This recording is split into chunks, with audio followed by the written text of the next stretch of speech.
Dear students, हम लोगों ने ग्लाइकोलिसिस पढ़ा है और आज हम लोग ग्लाइकोलिसिस को याद रखने के लिए एक इजी सा ट्रिक सीखेंगे। इस ट्रिक के लिए आपको ये याद रखना है कि एक आपकी दादी हैं और एक आप हैं और आप आज की जनरेशन के हैं, फ़ोन के साथ बिज़ी हैं और आपकी दादी हैं जिन्होंने आपके लिए डोसा और पिकल बनाया है। तो दादी ने क्या किया है? Good granny makes fresh fermented dosas and goes by picking pumpkins to prepare pickles। अब आप ये सेंटेंस याद रख लीजिए। Good granny makes fresh fermented dosas and goes by picking pumpkins to prepare pickles। अब इसमें जो मैंने अल्फ़ाबेट्स अंडरलाइन किए हैं वो अल्फ़ाबेट्स आपके ग्लाइकोलिसिस के प्रोसेस के एक एक प्रोडक्ट को बताएंगे।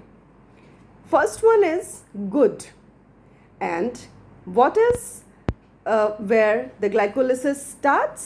It is glucose. ठीक है, तो गुड का G will indicate towards glucose. Next is granny और आपका नेक्स्ट प्रोडक्ट क्या है ग्लाइकोलिसिस के प्रोसेस में? The next product is glucose 6-phosphate, right? तो नेक्स्ट प्रोडक्ट है glucose 6-phosphate। Then what? Makes fresh fermented dosas। What is the third product? Fresh, F। The third product is the isomer of glucose 6-phosphate, that is fructose 6-phosphate। ठीक है? Then what is the next product which comes from fermented? Fructose 1,6-bisphosphate। ठीक है, तो next product आपका बन गया fructose 1,6-bisphosphate। And what she is preparing? She is preparing dosas. और डोसास क्या बना? D from the dosa points towards dihydroxy acetone phosphate. Dihydroxy acetone phosphate branch point है ना? वो ब्रांच पॉइंट जहाँ से आपका आइसोमर भी बनता है। नेक्स्ट एंड गोज बाय, तो गोज का G. What is the next product? Glyceraldehyde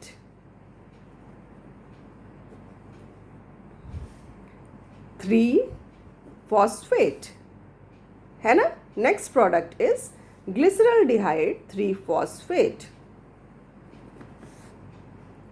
इसके बाद बाय पिकिंग, तो बाय का B. What does this form?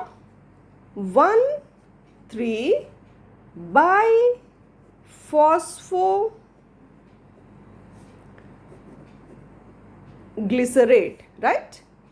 Okay, उसके बाद पिकिंग का पी। अब ये क्या हो रहा है? रिड्यूस होता जा रहा है, आपको बताया था।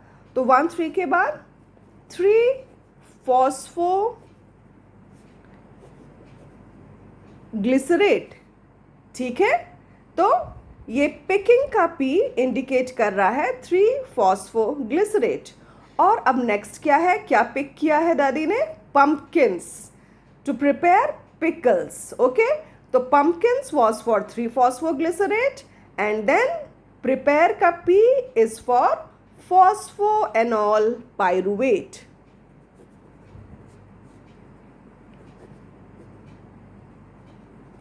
ओके।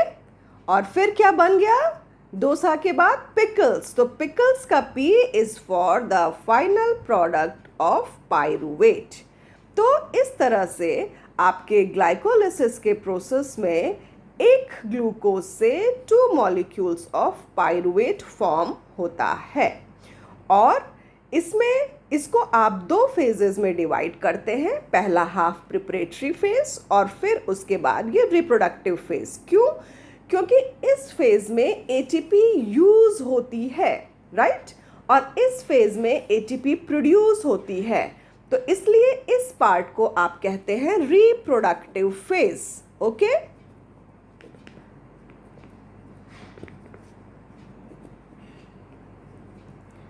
और इस पार्ट को आप कहते हैं प्रिपरेटरी फेज। नेट एटीपी जो कि आपके ग्लाइकोलिसिस के प्रोसेस में बनती है, that is 2 ATP formed. Okay. अब ये तो हुआ ग्लाइकोलिसिस का प्रोसेस, ठीक है।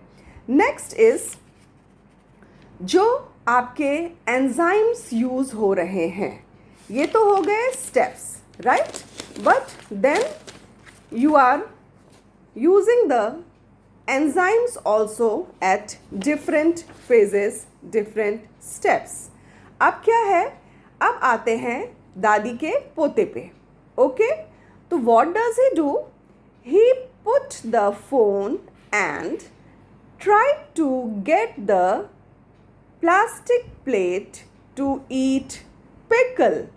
अब क्या किया पोते ने कि he wants to put the phone and try to get the plastic plate to eat the pickle. अब देखिए, जिन अल्फ़ाबेट्स को हमने अंडरलाइन कर रखा है, वो अल्फ़ाबेट्स आपके अलग अलग एंजाइम्स को पॉइंट आउट करते हैं। The first word is he. H from the he is pointing towards hexokinase, और हेक्सोकाइनेज ही आपका पहला एंजाइम है, राइट? नेक्स्ट इज पुट, और आपका नेक्स्ट एंजाइम क्या है? फॉस्फोफ्रक्टोआइसोमरेज।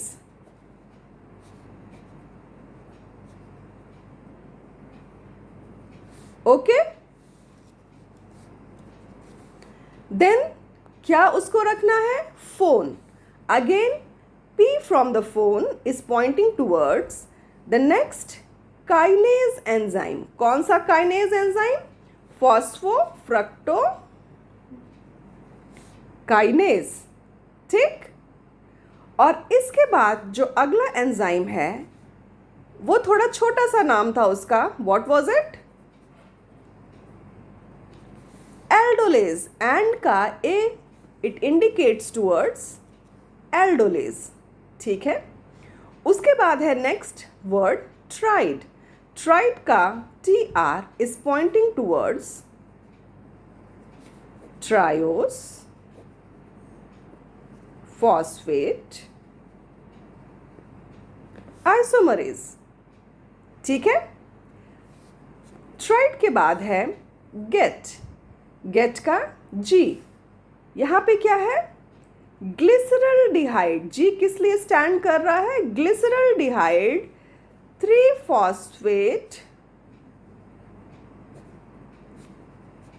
डिहाइड्रोजनेज। नेक्स्ट एंजाइम यही है ना? Glyceraldehyde three phospho dehydrogenase. और उसके बाद है प्लास्टिक का P।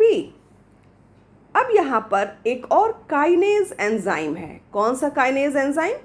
फॉस्फोग्लिसरोकाइनेज।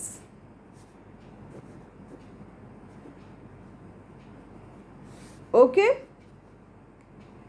और इसके बाद नेक्स्ट एंजाइम क्या है? प्लेट का P is indicating towards the next enzyme, जो कि म्यूटेस एंजाइम है। कौन सा एंजाइम? फॉस्फोग्लिसरोम्यूटेस, ठीक है। और फिर इसके बाद बचते हैं सिर्फ 2 एंजाइम, क्योंकि अब सिर्फ ईट पिकल है, तो ईट का ई, ये एंजाइम भी एक छोटा सा नाम है,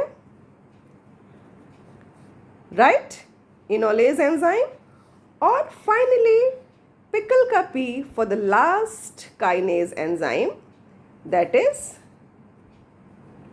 पाइरुवेट काइनेज। तो ये आपका ग्लाइकोलिसिस बहुत इजी हो जाएगा आपको लर्न करने के लिए।